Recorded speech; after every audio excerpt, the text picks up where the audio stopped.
We learn one step at a time. That's how we learn to walk. We learn all our skills one step at a time, or one movement at a time, or one technique at a time. And we practice those techniques until we get proficient at it, and we master them and move on to the next. Absolutely, and that's part of what we wanted to talk about today, is that we want to, our aim is that we interrupt that pattern, that we'll go through this process, that we're thinking in a certain way, and we just go through it on autopilot, and that's a lot of times that's how we approach our day. We just go through it on autopilot, and we're designed to do that. That's not a fault.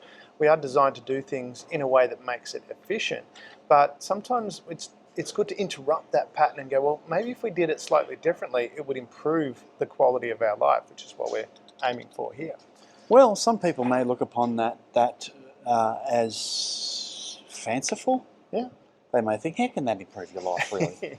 Really, in this life, what negatives it has to dish up, but realistically, living in gratitude has many, many benefits. Absolutely. I mean, it's one of those things, and we look at that philosophy of noticing what's good out there.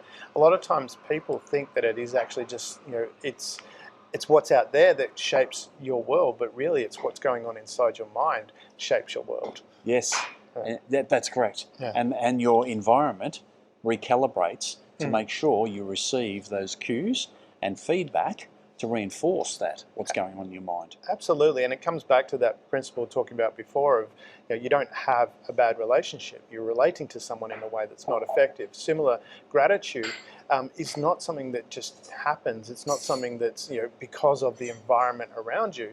It's a choice of how you choose to behave and how you choose to think. So we'll take you through the process. There's 9 steps as we go along this journey, and the first part we start to, and this is where you start to notice it.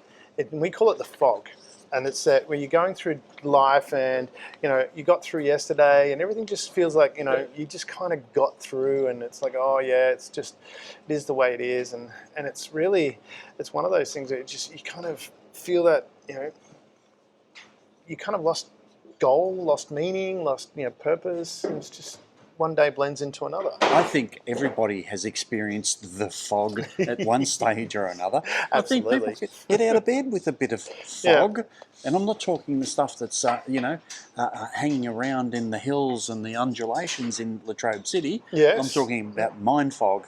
What do I do next? Where do I go next? Like searching around in the fog for answers. Yeah, well, and it becomes, when you think about it, and when was the last time someone really surprised you? And it's a good question to think about. And when was when did the ordinary stop being enough?